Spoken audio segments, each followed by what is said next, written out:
Assalamualaikum warahmatullahi wabarakatuh. Hamdan katsiran tayyiban mubarakan fihi kama yuhibbu rabbuna Allah.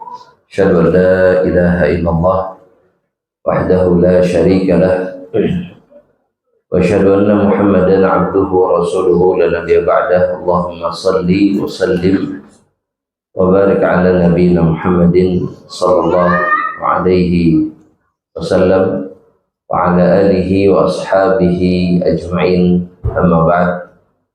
Ikhwatal Islam, ikhwatal iman, rahimani wa rahimakumullah. Kembali kita lanjutkan pembahasan Sahih Fiqh Sunnah lin Nisa yang sampai di buku terjemahannya pada halaman yang ke-67 insyaallah ta'ala. Itu tentang perkara-perkara yang dibolehkan untuk dilakukan oleh wanita-wanita atau kaum muslimah yang haid. Setelah disebutkan sebelumnya bahwa diizinkan bagi seseorang yang haid, yakni seorang wanita, seorang muslimah yang haid, itu untuk melakukan zikrullah dan kemudian juga qiraatul Quran. Dan kemudian disebutkanlah salah satu dalil sabda Rasulullah sallallahu alaihi wasallam kepada istrinya Ibnatus Siddiq Aisyah radhiyallahu taala anha, bahwa ketika beliau haid di masa hajinya, maka beliau dilarang untuk tawaf di Masjidil Haram, tapi namun kemudian kata Nabi, if'ali kama yaf'alul hajj, lakukanlah seperti apa yang dilakukan oleh orang-orang haji yang lainnya. Artinya tidak boleh tawaf, tapi boleh melakukan yang lain. Maka termasuk di antara perbuatan yang dilakukan ketika haji adalah berzikir, qiraatul Quran, ataupun memanjatkan doa kepada Allah Subhanahu wa taala dan ketaatan-ketaatan yang lainnya. Kemudian disebutkan sebelumnya bahwa boleh juga sujud ketika mendengar ayat sajdah ataupun ketika membaca ayat sajdah, mendengar atau ketika membaca. Ya, karena sujud sajdah ini tidak hanya dilakukan oleh yang membaca, tapi juga yang mendengar. Sebagaimana yang kita lakukan di dalam salat berjamaah. Ketika imam membaca salah satu ayat di antara ayat sajdah, maka sujud. Imam sujud yang membaca dan makmum yang mendengar juga ikut sujud. Begitu juga dengan menyentuh mushaf. Menyentuh mushaf. Perkara ketiga yang disebutkan adalah menyentuh mushaf. Penulis kitab, beliau mengatakan tidak ada dalil yang jelas. Tidak ada dalil yang jelas, kata beliau, dan sahih yang melarang wanita menyentuh mushaf, wanita haid maksudnya, walaupun banyak ulama yang berpendapat bahwa wanita haid tidak boleh menyentuh mushaf. Akan tetapi dalil yang mereka bawakan sama sekali tidak bisa dijadikan sebagai hujjah. Ini dalam pandangan muallif atau penulis kitab ini. Dan beliau mengatakan sebagaimana yang telah kami jelaskan sebagiannya ketika membahas tentang perkara-perkara yang tidak harus mewajibkan untuk berwudu. Karena sebagaimana pendapat jumhur juga bahwa orang yang tidak berwudu tidak boleh menyentuh mushaf. Yang tidak punya wudu tidak boleh menyentuh mushaf. Dan di antara dalil yang paling banyak diungkapkan oleh para ulama adalah satu penggalan ayat dalam surat Al-Waqiah itu, la yamassuhu illal mutahharun. Tidaklah menyentuh yakni mushaf Al-Quran kecuali hanya orang-orang yang mutahhar, yang suci. Padahal sebagaimana yang dijelaskan oleh para mufassirin, al-mutahharun di situ maksudnya siapa? Siapa yang dimaksud dengan mutahharun? Dan siapa yang dimaksud dengan mushaf? Mushaf yang dimaksud adalah yang ada di Lauh al-Mahfuz, dan kemudian yang mutahhar itu adalah para malaikat. Adalah para malaikat. Dan itu pendapat kebanyakan mufassirin. Sehingga tidak bisa dijadikan dalil. Oleh karenanya beliau berpendapat bahwa wanita yang haid boleh menyentuh mushaf. Namun ada sebagian ulama yang pertengahan. Yang saya maksudkan pertengahan, mereka mengatakan bahwa hukumnya muharram menyentuh mushaf dalam keadaan haid, maka itu tidak benar, mutlak gitu. Tapi juga kemudian ya, menyentuhnya ketika haid dalam keadaan tidak dihalangi oleh sesuatu, maka itu pun sesuatu yang tidak sempurna. Maksudnya sebagaimana Nabi Muhammad SAW, di mana beliau sangat suka kemudian berada dalam keadaan suci, bersih ketika melakukan sebuah ketaatan atau zikir kepada Allah Subhanahu wa taala. Bukankah itu yang dilakukan oleh Nabi? Meskipun baca Quran kemudian zikir boleh tanpa wudu, tapi Nabi ingin dalam keadaan yang paling sempurna. Makanya untuk bentuk kehati-hatian, kata para ulama, hendaknya mereka yang haid ketika mereka menyentuh mushaf tidak menyentuh langsung. Itu jauh lebih selamat dalam pengertian menggabungkan antara dua pendapat. Ya. Jadi ada kehati-hatian, ada juga kemudian kesempurnaan kemudian, atau ada kemudian kesempatan untuk bisa membaca Al-Quran dari mushaf, ya.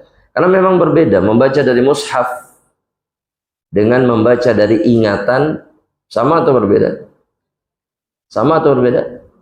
Berbeda. Mana yang lebih baik? Membaca dari mushaf. Karena perintahnya di dalam syariat adalah membaca dari mushaf. Sehingga para penghafal Al-Quran sekalipun mereka tetap membaca dari mushaf, tidak hanya mengandalkan hafalan mereka. Ada banyak fadilah ketika membaca dari mushaf. Pertama, menjalankan perintah, ya, faqra'u ma tayassara minal Quran, yakni minal mushaf. Kemudian setiap huruf yang dilihat dan kemudian dibaca mendatangkan pahala. Kemudian ya, mendawamkan, kata para ulama, membaca dari mushaf itu mendawamkan pandangan mata kepada kalamullah.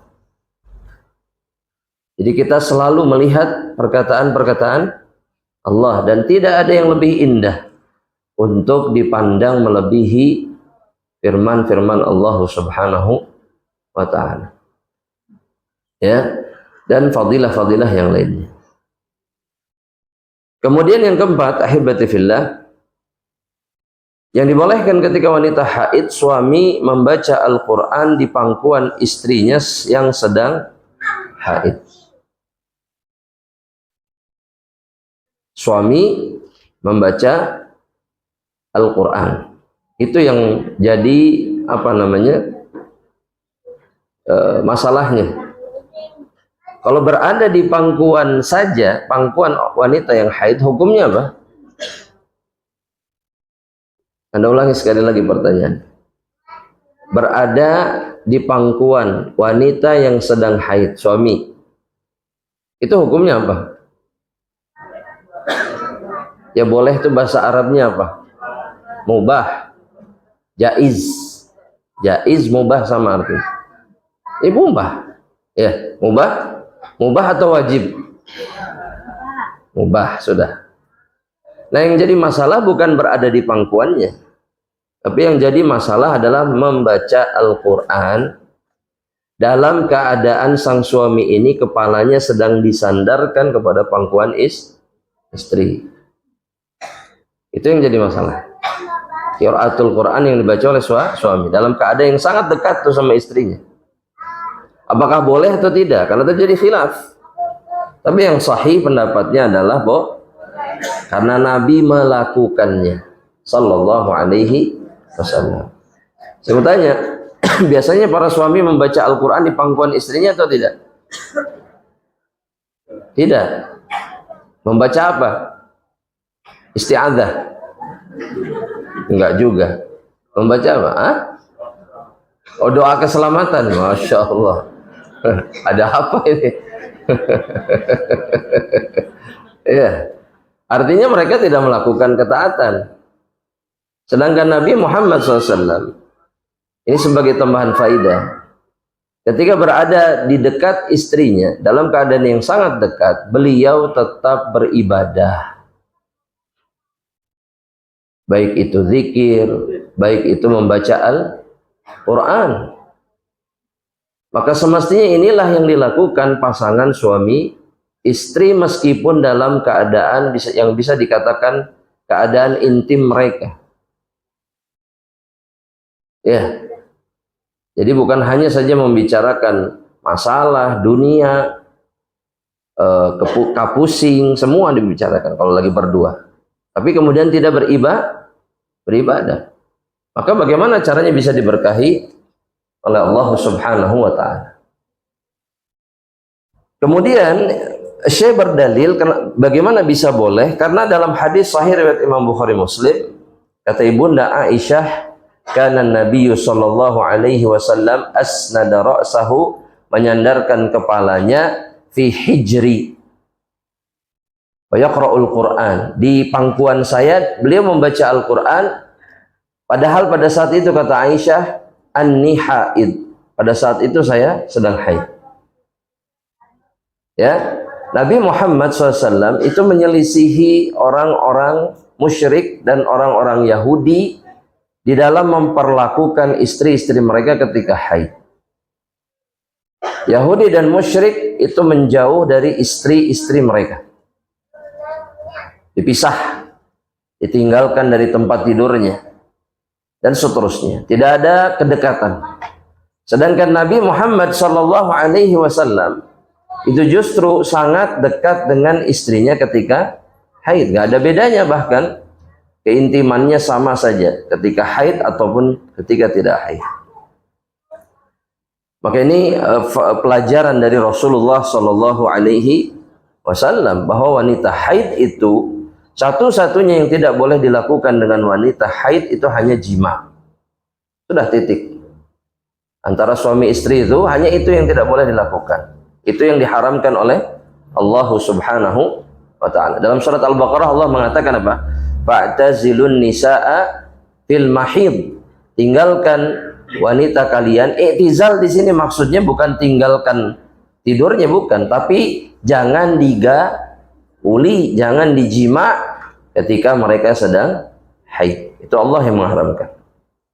Baik, kita berpindah ke perkara berikutnya. Menghadiri sholat Idul Fitri dan Idul Adha. Ini juga ada banyak perempuan yang menghindar dari Idul Fitri, Idul Adha. Alasannya apa? Haid. Pokoknya sholat Id. Bukan sholat Id. Sholatnya tidak, tapi hadirnya boleh, bahkan banyak yang berpendapat wajib. Bagi mereka yang berpendapat bahwa sholat Idul Fitri, Idul Adha itu hukumnya bukan sunnah muakkadah tapi wajib. Apa dalilnya? Di antara dalilnya kata para ulama, kalau bukan wajib maka niscaya wanita haid tidak akan disuruh keluar dari rumah mereka. Karena Nabi SAW kalau datang hari Idul Fitri atau Idul Adha, maka beliau perintahkan semua perempuan mau haid sekalipun keluar dari rumahnya ikut menghadiri sholat Idul Fitri dan Idul Adha. Itu diantara salah satu dalil ya yang menunjukkan bahwa hukumnya wajib. Ya, ala kulli hal, kita berpendapat muakkadah ataupun wajib. Tapi di sini dalam riwayatnya, dalam dalilnya ada dalil bahwa perempuan haid boleh menghadiri Idul Fitri dan Idul Adha. Dalilnya hadis yang sahih. Diriwayatkan Imam Bukhari.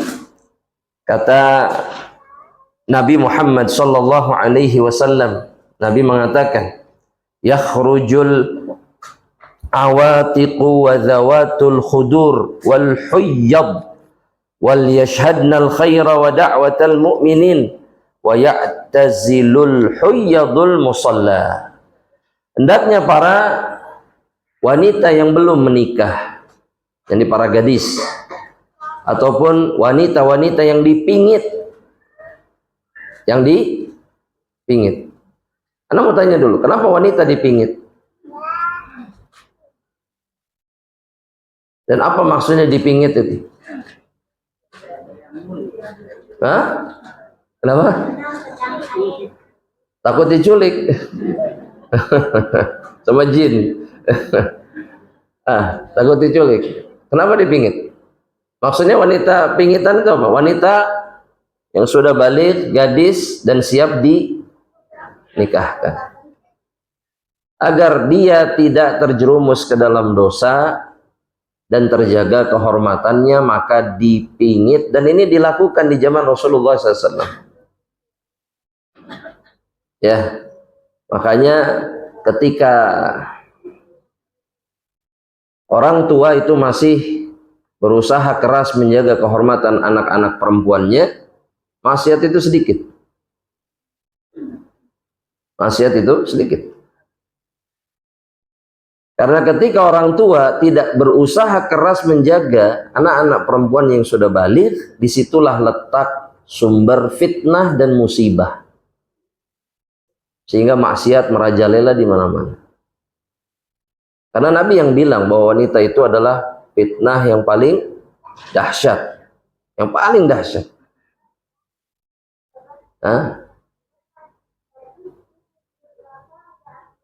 Iya.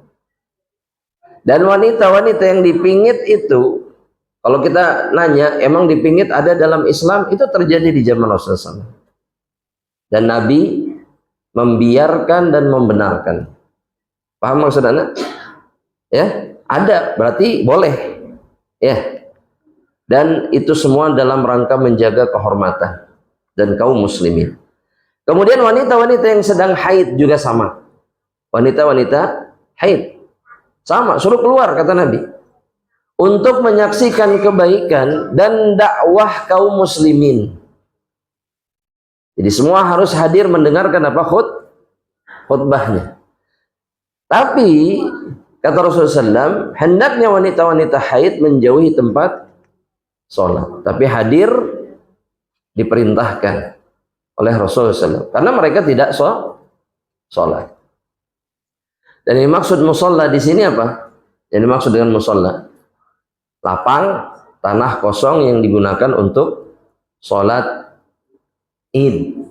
Karena hukum asalnya sholat id itu di lapangan. Kemudian juga masuk ke dalam masjid. Itu perkara yang berikutnya. Perkara yang ke-6. Dukhulul masjid. Dukhulul masjid.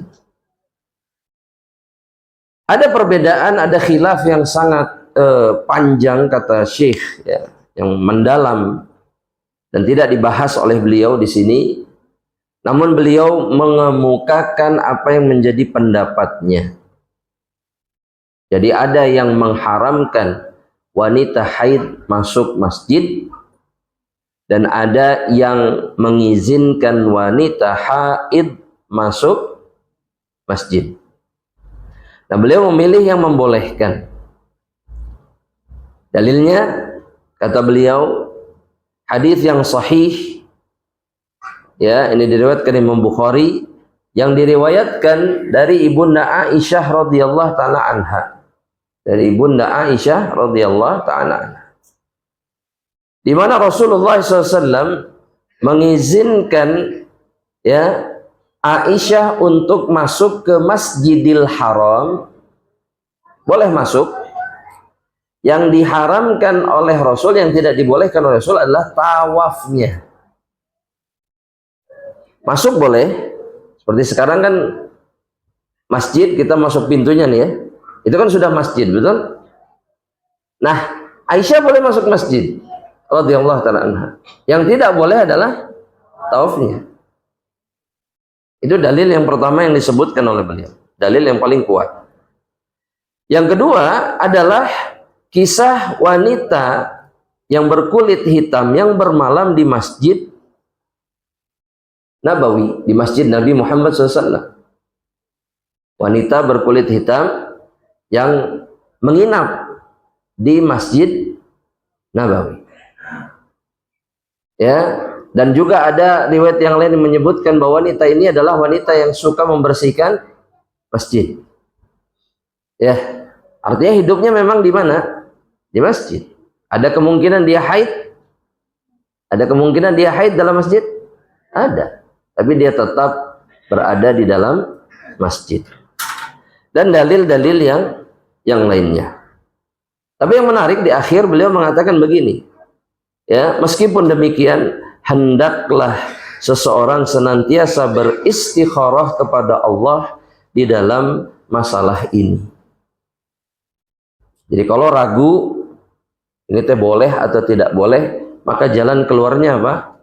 Istikharah, meminta petunjuk kepada Allah Subhanahu wa taala.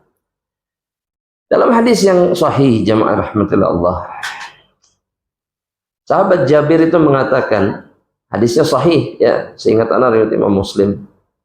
Kata Rasulullah SAW itu kepada Jabir, atau Jabir mengatakan, allamana Rasulullah SAW kulla syai'. Ya, al-istikharata fi kulli syai'. Nabi Muhammad SAW itu mengajari kami istikharah dalam seluruh segala urusan. Kita kalau istikharah dalam urusan apa? Jodoh, duit, bisnis, pekerjaan, apa lagi? Hah? Karir, ya masih pekerjaan, profesi, udah segitu. Padahal istikharah itu dilakukan dalam semua keadaan, segala urusan. Mau safar, istikharah. Mau ke pasar, misalkan ke pasar, istikharah dulu. Paling disengserikan kan ke suaminya, itu naon istikharah reka pasar. Padahal istikharah itu bahkan dalam perkara remeh-temeh sekalipun sunnahnya istikharah. Iya. Itu yang menyebabkan Al-Imam Al-Bukhari ketika memasukkan hadis per hadis ke dalam kitab sahihnya, beliau istikharah dulu. Setelah mengecek kesahihannya, menurut beliau ini sahih, kemudian istikharah baru ditulis.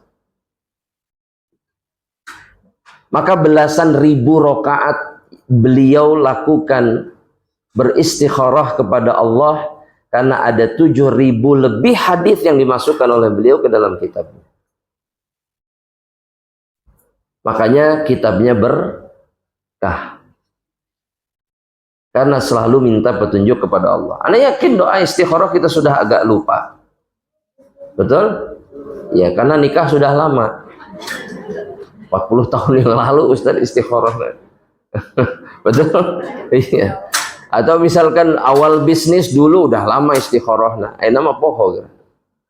Ya, kalau diuji Allahumma inni,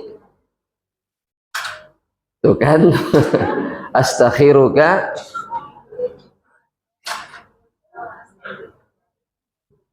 ahsan fa innaka taqdiru wa ta'lamu wa anta 'allamul ghuyub, dan seterusnya. Iya. Dan kita akan sangat ingat kalau sering istikharah. Dan orang sering istikharah itu bukan berarti banyak kebimbangan, bukan. Justru dia, atau bukan dia, kita semua hamba Allah itu semestinya minta petunjuk kepada Allah dalam segala urusan. Ya, mau ke kajian istikharah. Istikharah itu kan bukan nunggu mimpi, bukan nunggu petunjuk tiba-tiba wangsit gitu, bukan. Istikharah itu tentukan pilihan sholat, kemudian tentukan pilihannya apa. Karena istikharah itu adalah meminta petunjuk sekaligus menyerahkan urusannya kepada Allah. Kelas. Ya, maka itulah yang harusnya dilakukan. Dan ini menarik. Karena banyak orang itu bingung di antara dua pendapat, tapi mereka tidak pernah istikharah. Ayah we nanya ke Ustad. Ustad itu kumahanya sahur iya kieu sahur itu kieu. Tinggal apa? Tinggal apa sebetulnya solusinya? Istikharah, pilih salah satunya. Selama di atas dalil. Yang ketujuh, suami makan dan minum bersama istri yang sedang haid. Ya. Dan maksud dengan makan yang minum dan dengan minum di sini sekali lagi karena orang-orang Yahudi, orang-orang musyrik itu berpisah dari istri mereka, hatta makan dan minum mereka nggak mau bareng. Ya, Nabi mengajarkan lain. Justru kata Ibunda Aisyah, Rasulullah sallallahu alaihi wasallam dalam hadis sahih riwayat Imam Muslim, beliau mengatakan, aku memberikan minum kepada Rasulullah SAW, kepada Nabi dari air minumku. Jadi gelas yang bekas diminum sama siapa? Aisyah radhiyallahu taala anha. Ketika aku sedang haid. Nah, diperhatikan sama Aisyah. Ternyata Nabi ketika diberikan gelas bekas Aisyah, dicari mana yang bekas bibirnya Aisyah. Jadi Nabi nyari tempat yang sama ketika Aisyah minum. Dilihat sama Nabi, di situ Nabi meminumnya. Dan ini sangat mengesankan untuk siapa? Aisyah radhiyallahu taala. Dan ini akan sangat mengesankan bagi semua wanita yang menjadi istri. Iya. Dan ini yang dimaksud sama Nabi, ana khairukum li ahli. Saya adalah laki-laki yang paling baik untuk keluarganya. Salah satu tandanya begitu tuh. Perangainya sama istri. Sebisa mungkin. Ya, kita memang nggak sesempurna Nabi Muhammad SAW. Ya, jauh lah, nggak bisa dibandingkan seujung kuku pun. Tapi kita diperintahkan mengikuti jejak-jejaknya, semampu yang bisa kita lakukan. Ya, dan anak rasa untuk hal yang seperti ini mudah. Mudah nggak? Bapak-bapak, mudah tidak? Mudah, tapi hese. Ya, kata Ibunda Aisyah, kemudian beliau minum dan aku pun menggigit daging ketika haid. Kemudian aku berikan kepada Nabi, lalu beliau menempelkan bibirnya pada bekas gigitanku. Jadi begitu Aisyah ini radhiyallahu ta'ala begitu memperhatikan akhlak suaminya. Ya, dan itu membahagiakan bagi Aisyah radhiyallahu ta'ala. Sekaligus menjadi dalil bahwa beginilah Nabi memperlakukan istrinya yang sedang haid. Ya, jadi nggak ada istilah antara suami istri itu geleh, nggak ada. Geleh bekas kamu, nggak ada itu. Dalam kamus suami istri itu nggak ada. Sunnahnya begitu. Ya, gelasnya sama, piringnya sama. Kalau sendok misalkan pakai sendoknya sama. Iya, kalau makanan misalkan yang bisa berbagi begitu, ya langsung ini dibagikan itu. Daging sepotong misalkan dimakan istrinya, cik bagi misalkan. Kasih, nggak gini, kan kamu punya sendiri itu, makan bagian kamu, menelicik. Saya dipenta. Kan gitu ya biasanya. Iya. La haula wala quwata illa billah. Ya, Aisyah tidak pernah berpikir ketika memberikan, dan Nabi kemudian justru mencari-cari apa? Tempat di mana Aisyah meletakkan gigitannya atau meletakkan bibirnya ketika minum di gelas. Di situ pula Nabi makan dan di situ pula Nabi minum. Ya. maka ini adalah sunnah yang banyak ditinggalkan.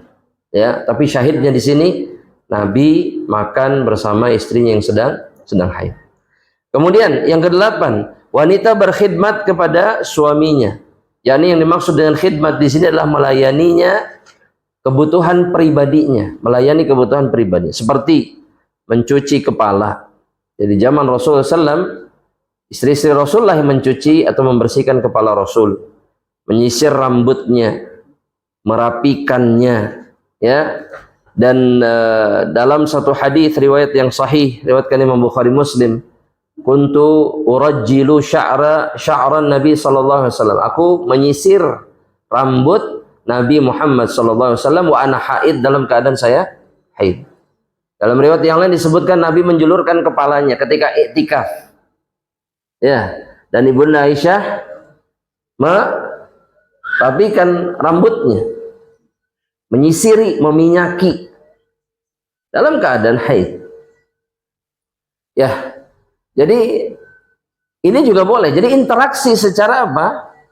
Secara fisik, secara intim itu tetap dilakukan oleh Rasulullah Shallallahu Alaihi Wasallam. Bahkan yang kesembilan, kata Syekh, yang kesembilan, wanita haid tetap tidur bersama suaminya dalam satu selimut. Ini hal yang diperbolehkan. Di satu tempat, bahkan dalam satu selimut. Perhatikan jemaah rahmatullah. Yang diperbolehkan untuk tidur dalam satu selimut itu hanya suami istri. Hanya suami istri. Adapun kakak beradik, meskipun sama-sama laki-laki atau sama-sama perempuan, tidak boleh. Apalagi orang lain, teman misalkan, karena saking CS-nya begitu, saking soulmate-nya, tidur pun satu. Nah, ini nggak boleh. Dalam Islam dilarang. Ya, ayah dengan anak perempuan yang sudah besar dalam satu selimut nggak boleh. Sebaliknya, ibu dengan anak laki-lakinya yang sudah besar tidak boleh dalam satu selimut. Sekali lagi, dalam satu selimut. Bahkan anak-anak kakak adik ini kalau sudah usianya 10 tahun, yang umumnya belum balik, itu sudah harus dipisahkan, apalagi satu selimut. Dipisahkan. Dalilnya adalah apa yang dilakukan sekali lagi Nabi Muhammad Shallallahu Alaihi Wasallam dengan istri-istrinya. Hadisnya sahih riwayat Imam Bukhari Muslim. Kali ini diriwayatkan oleh Ummu Salamah, salah satu istri Rasulullah Shallallahu Alaihi Wasallam. Kata Ummu Salamah, ketika aku berbaring bersama Rasulullah SAW, tidur, maksudnya dalam satu tempat tidur yang sama, tiba-tiba aku haid. Tiba-tiba aku haid. Aku keluar perlahan, maksudnya turun dari, ini berbaring dalam satu selimut ini, dalam satu selimut. Kemudian aku keluar, maksudnya keluar dari selimut perlahan, berarti Nabi sudah mulai mau tidur, dan kemudian mengganti pakaian yang biasa digunakan untuk haid. Artinya pakaian khusus lah ya. Dan beliau bertanya, "Anti haid? Apakah engkau haid?" Kata Rasulullah SAW, "Na'am, iya." Kata Ummu Salamah. Maka kata Ummu Salamah, "Fada'ani." Tapi justru yang terjadi, Rasul memanggil saya, Sallallahu Alaihi Wasallam, untuk kembali tidur dalam satu selimut. Ya. Nah ini, ahibati fillah wa akhwati fid din, azanillahu iyyakum. Ini harus kita perhatikan bersama-sama. Obat, ternyata ya, obat yang paling mujarab bagi wanita yang sedang haid itu adalah keintiman yang diberikan oleh suaminya. Itu obat yang paling mujarab untuk mengatasi apa, bapak-bapak? Kalau lagi haid itu ibu-ibu biasanya gimana? Ini saya nanya bapak-bapak. Rungsing. Terus apa lagi? Emosional. Terus apa lagi? Suudon. Terus apa lagi? Pokoknya mah suami nggak ada benernya begitu ya. Kurang lebih ini kemudian disebut dengan satu keadaan khusus. Ya. Adalah istilahnya. Itu terjadi dari masa ke masa karena itu bawaan setiap perempuan. Nah, obatnya yang diajarkan oleh Nabi adalah muasyarah bil ma'ruf. Diberikan perlakuan yang baik. Itu obatnya. Makanya Nabi Muhammad SAW kata istri-istrinya semua, tidak ada laki-laki yang lebih baik dari Rasulullah SAW. Tidak ada. Tidak ada yang lebih baik dari siapa? Rasulullah SAW. Karena Nabi yang paling sempurna muamalahnya untuk istri-istri beliau. An-Nawawi rahimahullah ketika menjelaskan riwayat ini, beliau mengatakan bahwa hadis ini berbicara tentang jawazu ya naumil haid ma'a zawjiha fi lihafin wahid. Bolehnya tidur seorang wanita yang haid bersama suaminya dalam satu selimut. Ya. Maka ini diantara kesempurnaan syariat Allah Subhanahu wa taala, syariat Islam, dan hendaknya kita mengikuti Rasulullah sallallahu alaihi wasallam. Kita berpindah ke poin berikutnya di halaman yang ke-69, itu penulis kita berpindah kepada darah, jenis darah yang lain, yaitu darah nifas. Kalau tadi haid, sekarang nifas. Dan beliau memberikan pembahasan yang singkat ya. Di sini di awal beliau mengatakan nifas adalah darah yang keluar karena sebab melahirkan. Dan melahirkan yang dimaksud, ini perlu tambahan, melahirkan yang dimaksud adalah melahirkan bayi yang sudah bernyawa di dalam rahim ibunya. Saya ulangi sekali lagi. Jadi ketika dia melahirkan bayi yang sempat bernyawa terlebih dahulu di perut ibunya, atau yang lewat dari 4 bulan. Karena jika belum sampai genap 4 bulan atau belum ditiupkan ruh, maka ketika bayi itu keluar atau janin itu keluar, maka darah yang keluar berikutnya bukan nifas, tapi dihukumi istihadah. Karena nifas itu diambil dari kata an-nafs, darah yang keluar karena sebab mengeluarkan jiwa, maksudnya mengeluarkan bayi yang punya jiwa, yang sudah punya ruh. Ini harus dipahami ya. Jadi kalau misalkan hamil umur 2 bulan misalkan, gugur, darah setelahnya nifas atau bukan? Bukan, tetap wajib sholat. Bisa dipahami ya, insyaallah ta'ala. Nah, kemudian yang disampaikan oleh Syekh, batasan waktu nifas yang pertama, tidak ada batasan waktu minimal dalam nifas. Para ulama sepakat, artinya ada ijma' di sini, di mana selama wanita masih melihat tanda-tanda kesucian walaupun sebelum 40 hari maka dia wajib mandi. Maksudnya meskipun lebih cepat dari 40 hari maka dia sudah wajib mandi, sholat dan seterusnya. Ya, artinya nggak ada batasan minimal. Adapun batasan maksimal bagi wanita menunggu masa nifasnya jika darah terus keluar, maka jumhur ulama berpendapat batasan waktu maksimal itu adalah 40 hari. Dan ini berdasarkan dalil. Meskipun dalil ini, hadis ini ada yang mendhaifkan, tapi sebagian menghasankan. Di mana kata Ummu Salamah bahwa wanita-wanita yang nifas di zaman Nabi, nufasa ya, yang nifas di zaman Nabi itu menunggu 40 hari 40 malam setelah mereka melahirkan. Artinya mereka nunggu sampai 40 hari, setelah itu mereka sholat. Gitu ya. Itu sekali lagi riwayatnya diriwayatkan Imam Abu Daud dan yang lainnya dengan sanad yang diperselisihkan. Ada yang menghasankan, ada yang mendhaifkan. Yang kedua, para ulama sepakat bahwa wanita nifas sama halnya dengan wanita haid, sama dalam sisi apa? Pertama, dalam setiap hal yang dihalalkan. Apa yang dihalalkan? Yang barusan saja kita bahas. Ya, ke masjid, zikir dan seterusnya. makan sama suami dan seterusnya. Atau yang diharamkan, apa yang diharamkan dilakukan wanita haid?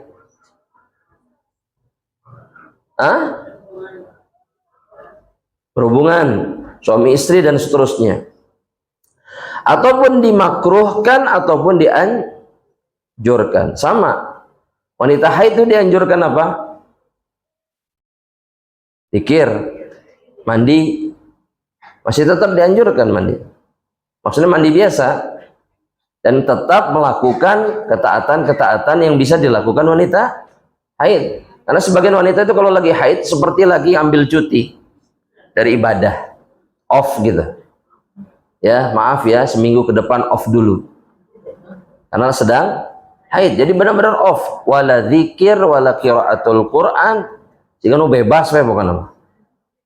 Iya, pokoknya merdeka. Gak ngapa-ngapain gitu. Ibadah nggak ada. Ini salah besar. Ya, tetap dianjurkan untuk melakukan ketaatan kepada Allah Subhanahu wa taala. Nah, yang beda, perbedaan nifas dengan haid, bahwa iddah, masa menunggu seorang istri yang ditinggal suaminya, itu tidak dihitung berdasarkan nifas, tapi iddah wanita hamil berakhir ketika ia melahirkan. Jadi kalau kan wanita nifas itu kan karena hamil, betul? Dan melahirkan. Itu dulu. Nah, ketika dia ditinggal suaminya atau dicerai, misalkan dalam keadaan hamil, dan ini boleh, wanita dalam keadaan hamil, nanti kita bahas pada babnya. Jadi wanita hamil yang dicerai itu hukumnya sah, talaknya. Masa iddahnya beda dengan wanita yang sedang tidak hamil. Masa iddahnya, kalau wanita hamil itu selama dia mengandung. Misalkan dia baru hamil sebulan, dicerai sama suaminya, berarti masa iddahnya berapa lama? Nah, dan selesai ketika dia melahirkan, bukan ketika dia selesai masa nifas. Ya, jadi kalaupun dia dinikahi setelah melahirkan oleh seseorang, boleh nggak? Boleh. Tapi tidak boleh bergaul illa setelah selesai nifas. Itu yang harus diingat. Catatannya seperti itu. Ini sebagaimana dijelaskan oleh Imam Ibnu Qudamah dalam kitab beliau Al-Mughni. Al-Mughni. Wallahu a'lam bishawab. Nah, yang terakhir sedikit kita membahas tentang istihadah, ya. Yang ketiga, darah istihadah yang disampaikan oleh beliau, dan beliau menjelaskan istihadah adalah khurujud dam fi ghairi waqtil haid wan nifas, keluarnya darah bukan pada waktu haid dan nifas, atau darah yang keluar setelah keduanya. Jadi setelah haid ataupun setelah nifas. Maksudnya setelah nifas, setelah 40 hari, itu namanya istihadah.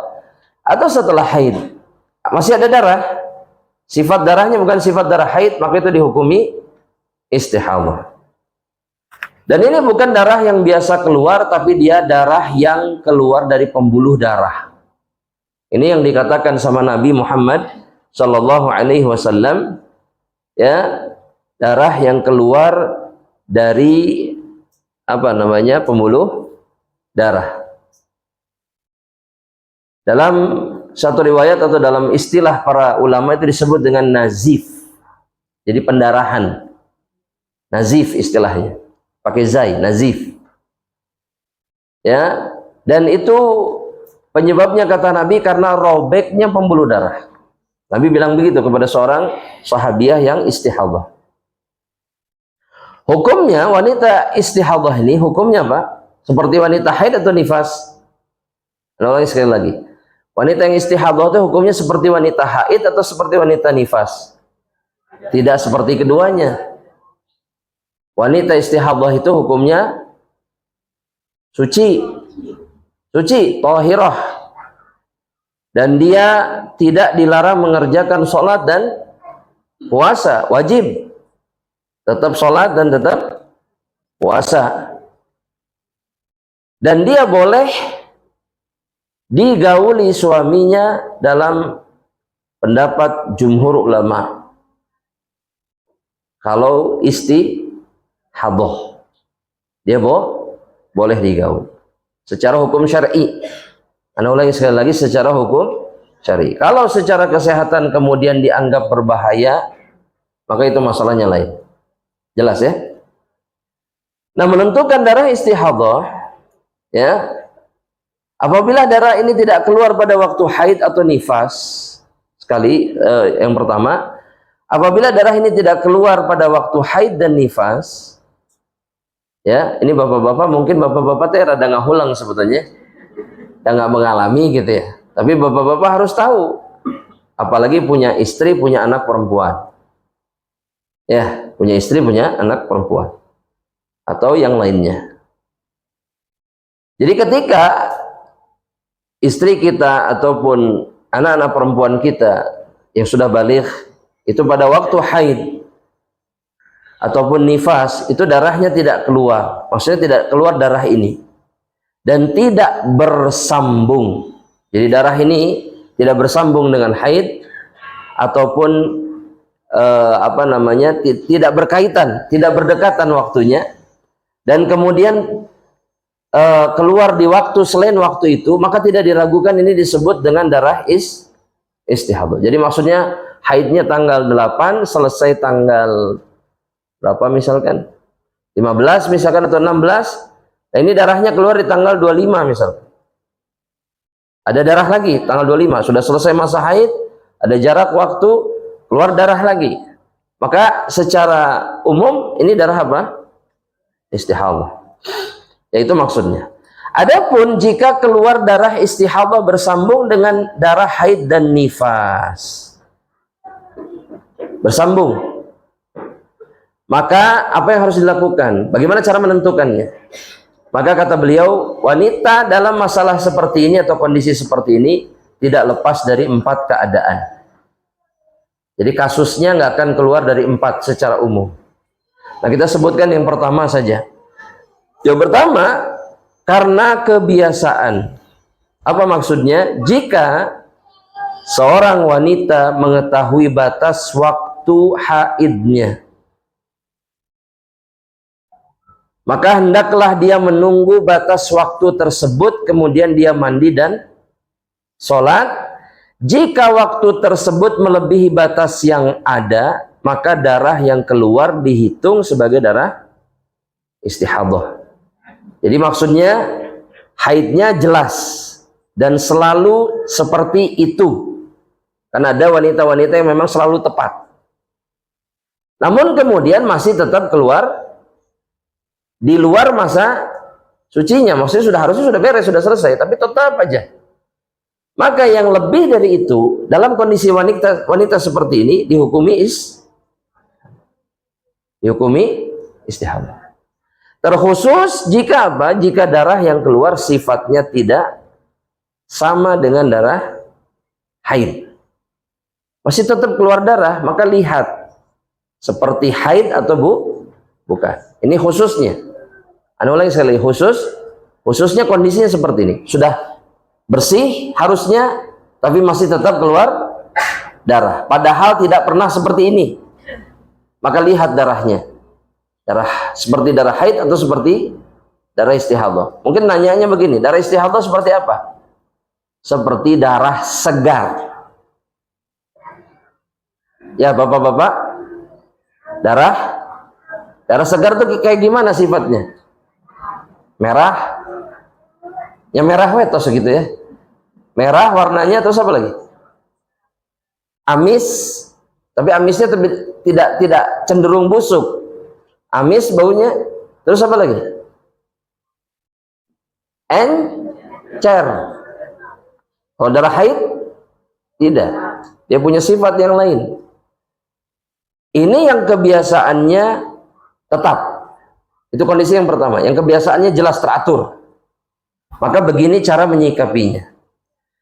Karena diriwayatkan dari Aisyah radhiyallahu taala anha dalam hadis sahih riwayat Imam Muslim bahwa salah seorang istri Nabi Muhammad sallallahu alaihi wasallam namanya Ummu Habibah itu pernah dilihat ya, atau Ummu Habibah pernah bertanya kepada Nabi tentang darah haid, dan Aisyah mengatakan saya melihat bajunya Ummu Habibah itu penuh dengan darah. Maka Rasul bersabda, tunggulah masa haid yang biasa engkau jalani, kemudian mandi dan sholatlah meskipun darah keluar. Ini dalil yang digunakan oleh para ulama. Sampai di sini dulu ya, Bapak Ibu sekalian rahmatullah Allah Subhanahu wa taala. Ya, mudah-mudahan yang singkat ini diberkahi oleh Allah Subhanahu wa taala, mendatangkan pahala yang berlimpah bagi kita semuanya insyaallah taala. Ya, mungkin saya rasa tidak ada tanya jawab ya, bisa ditangguhkan nanti di perjumpaan berikutnya insyaallah. Mudah-mudahan sekali lagi Allah berkahi kita, Allah mudahkan segala urusan kita dan seluruh kaum muslimin, dan seluruh amal saleh yang kita lakukan diberikan pahala oleh Allah Subhanahu wa taala. Kita akhiri dengan doa kafaratul majlis. Subhanakallahumma wa bihamdika asyhadu an la ilaha illa anta astaghfiruka wa atubu ilaik. Assalamualaikum warahmatullahi wabarakatuh.